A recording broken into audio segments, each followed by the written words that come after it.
Sziasztok, egy Armi vagyok, és szeretnék egy gyors nyereményjátékot behirdetni. Nem jó, nem tök mindegy. És 2 darab Encore-t lehet nyerni. ncore.cc-t.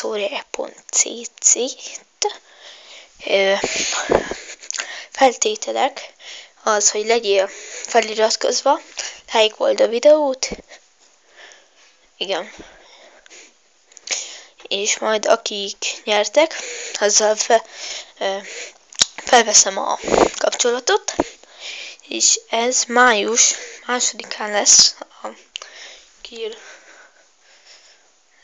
lesz kihirdetve, hogy ki nyert.